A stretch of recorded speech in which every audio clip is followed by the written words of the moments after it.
लगातार तमाम जो प्रेस कॉन्फ्रेंस वगैरह होती हैं उसमें पाकिस्तान की सेना या पाकिस्तान के अधिकारी बम छोड़ने की बात करते हैं, गोले छोड़ने की बात करते हैं। लेकिन ऐसा क्या हो गया पाकिस्तान के अधिकारियों को, पाकिस्तान के सेना के जुड़े लोगों को कि प्रेस कॉन्फ्रेंस में वो आँखियों से गोली चलाने हैं?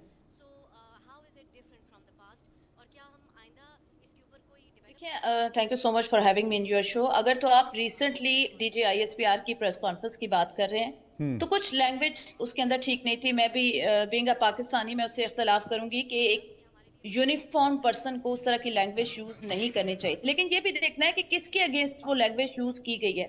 पाकिस्तान तहरीक इंसाफ की अगर हिस्ट्री उठा के देखें तो उन्होंने जिस तरह 9 मई के अंदर मिलिट्री इंस्टॉलेशन के ऊपर जिस तरह उनकी तरफ से हमले किए गए, जिस तरह बार बार इमरान खान का जो पर्सनल ट्विटर अकाउंट है उस पे जो हमारे चीफ ऑफ आर्मी स्टाफ है उनके लिए जो लैंग्वेज यूज की गई है, तो उसका रिस्पांस इसी तरह का सामने आना चाहिए था। थोड़ा अग्रेसिव था, थोड़ा मैं कह सकती हूँ कि अल्फाज का चुनाव ठीक नहीं था, लेकिन जवाब इसी तरह का आना चाहिए था। एक्सपेक्ट किया जा रहा था कि इसी तरह का जवाब उनको मिलेगा एक खास पॉलिटिकल पार्टी के लिए जो कि पाकिस्तान के अंदर पिछले कई अरसे से क्योंकि मैं इंडियन चैनल पे बैठी हुई हूँ तो मैं आपको जरूर कोट करूंगी कि जिस तरह आपके सोशल मीडिया हाईलाइट करता है इमरान खान के ट्वीट्स को, उनके जो सोशल मीडिया जितने मैसेजेस हैं, तो इंडिया में उसको ज्यादा हाईलाइट किया जाता है, या बाकी हमारी जितनी एनिमीज कंट्री है वहां पे उनको ज्यादा प्रमोशन मिलती है।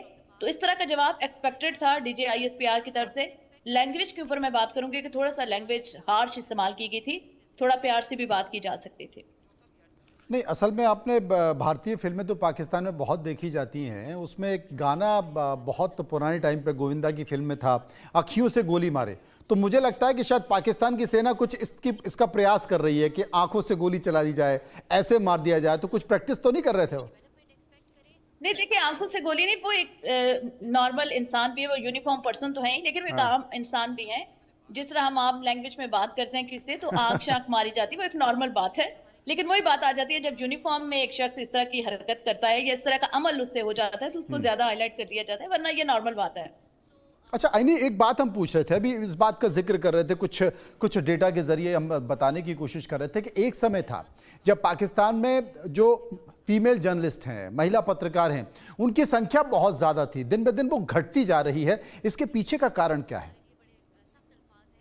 देखिए 2000 में पाकिस्तानी मीडिया के अंदर 2000 का अगर सर्वे 2020 का देखा जाए तो 6% थी, लेकिन अनफॉर्चुनेटली 2025 के अंदर वो 4% फीमेल का कंट्रीब्यूशन मीडिया के अंदर कम हो। उसके कई सारे रीजन है।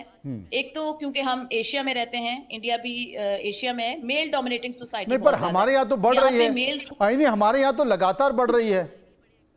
नहीं, हमारे यहाँ इसलिए कम हो रही है कि यहाँ पे प्रोटेस्ट और उसकी कवरेज में खवातीन को बड़े मसाइल होते हैं, इसलिए चैनल्स प्रेफर करते हैं कि वो वहां पे मेल को फील्ड के अंदर भेजें ताकि उसको कल को कोई इशू ना हो, क्योंकि फीमेल के साथ जब इशू होता है तो वो हाईलाइट ज्यादा हो जाता है। एक तो ये रीजन है, और दूसरा फिर सोशल मीडिया पे ऑनलाइन हरासमेंट खवातीन बहुत फेस करती हैं पाकिस्तान के अंदर पॉलिटिकल पार्टीज की तरफ से। आपने पिछले दिनों देखा होगा जिस तरह हमारे सीनियर एंकर हैं आसमा शिराजी फेस करती हैं, अब्सा कोमल ने फेस किया, जिस तरह आपने कहा कि आंख मारी गई तो उसके बाद उन्होंने भी ऑनलाइन हरासमेंट फेस की।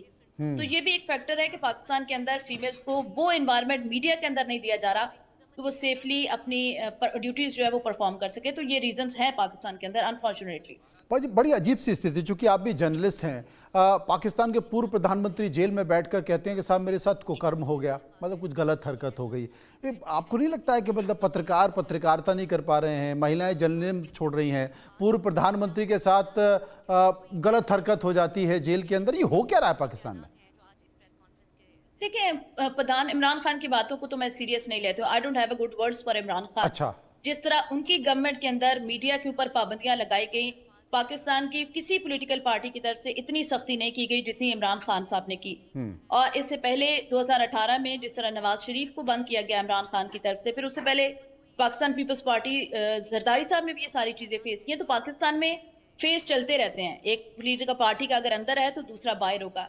लेकिन पीटीआई के लिए हमदर्दियां इस वक्त इसलिए नहीं सामने आ रही कि जब उनका टेन्योर था, जब वो हुकूमत के अंदर थे, उन्होंने मीडिया के लिए कोई खास काम नहीं किया। और हरासमेंट में भी फीमेल जर्नलिस्ट को हरास करने में इमरान खान सबसे आगे थे। इवन की उनकी जो मीटिंग्स होती थी, जो पार्लियामेंट्री मीटिंग्स होती थी, उसमें खवातीन जर्नलिस्ट को नाम दिए जाते थे कि ये फलां औरत है, इसका अपना कसूर है। जिस तरह फरीदा फारूकी के बारे में इमरान खान ने कहा कि वो इस तरह के कपड़े पहनकर जाएंगी तो उनको हरास तो किया जाएगा। तो मीडिया की तरफ से इमरान खान के लिए तो कोई हमदर्दी नहीं है। बाकी वो जेल में बिल्कुल ठीक है, उनकी बहन की भी मीटिंग उनसे हुई है, फैमिली वालों की भी हुई है, तो वो बिल्कुल सेहतमंद है। ये तमाम सारी बातों के बीच, क्योंकि संजीव जी भी इस बात का जिक्र कर रहे थे, विदेशी मामलों के जानकार हैं, आप पाकिस्तान के मसाइल की बात आपने की, लेकिन क्या आपको लगता है जिस तरीके से बलूचिस्तान, पीओके और खैबर पख्तूनख्वा के जो हालत हैं, पाकिस्तान एक अजीब से दौर से गुजर रहा है और आने वाले समय में क्या पाकिस्तान के लिए पाकिस्तान को एक बड़ी कीमत चुकानी पड़ सकती है? देखिए, पाकिस्तान खैबर पख्तूनख्वा के अंदर तो हमारा पड़ोसी मुल्क है अफगानिस्तान, वहां से इंटरफेरेंस होती रहती है। अभी बहुत हद तक कोशिश की गई उसको कंट्रोल करने की। हमने उनके साथ सालसी का किरदार भी कतर ने किया, मुआहदे भी हुए उनके साथ, लेकिन अभी तक उनकी तरफ से पॉजिटिव रिस्पॉन्स नहीं आ रहा। बॉर्डर, हमारे पास इतने फंड्स नहीं है टू बी ऑनेस्ट कि हम पूरे बॉर्डर को फेंस कर दें। इसका बारहा जिक्र हमारी मिलिट्री लीडरशिप भी कर चुकी है कि इतना फंड नहीं है कि हम उसको प्रॉपर सिक्योर कर सकें। हम बात ही कर सकते हैं अफगानिस्तान के साथ कि वो दहशतगर्द अब भेजना पाकिस्तान में बंद करें। लेकिन मुझसे पहले जो आपके गेस्ट थे, मैं सॉरी उनका नाम नहीं पढ़ पा रही हूँ, हिंदी में है, उन्होंने बलूचिस्तान का खास तौर पे जिक्र किया। तो सर, मैं लास्ट मंथ बलूचिस्तान से वापस आई हूँ, मैं एक पंजाबी हूँ। वहां पे मुझे वेलकम किया गया, मैंने वहां पे फ्रीली मैंने मूव किया। तो ऐसा नहीं है कि बलूचिस्तान पंजाबियों के लिए सेफ नहीं है या पाकिस्तान में बलोच पंजाब का इशू है। बीएलए या बीआरए एक फैक्ट है, वो हकीकत है, वहां पे एग्जिस्ट करते हैं, लेकिन वो एक टेररिस्ट ऑर्गेनाइजेशन है। दहशतगर्द तंजीमों से आप और क्या तवक्को कर सकते हैं कि वो इलाके को बेहतर करेंगी? उनकी तरफ से तो टेरर फैलाया जाएगा। तो एक आध इंसिडेंट इस तरह आ जाते हैं जहाँ पे पंजाबी मजदूरों को मारा जाता है, जहाँ पे हमारी शिया कम्युनिटी का कत्लेआम किया जाता है, तो इस तरह के इंसिडेंट सामने आते हैं। ओवरऑल बलूचिस्तान में इस वक्त सिचुएशन जो है वो काफी स्टेबल है और कोशिश भी की जा रही है कि बलूचिस्तान को मजीद स्ट्रॉन्ग किया जाए। वहां पे मिनरल्स है, हमारा अमेरिका के साथ भी अभी एग्रीमेंट चल रहा है वहां पे मिनरल्स के हवाले से। केपी के अंदर इश्यूज सामने आ रहे हैं और वो उसका मेन रीजन है अफगानिस्तान, लेकिन वहां भी अभी बातचीत की जा रही है, लेकिन अभी तक उसका कोई पॉजिटिव रिजल्ट सामने नहीं कोई आया। रिजल्ट नहीं आएगा, उम्मीद करते हैं, देखते हैं क्या रिजल्ट आएगा। लेकिन हमने अब ये चर्चा आज इसलिए रखी थी कि मुझे लगा पाकिस्तान कोई नया हथियार टेस्ट कर रहा है अपनी आंखों के जरिए।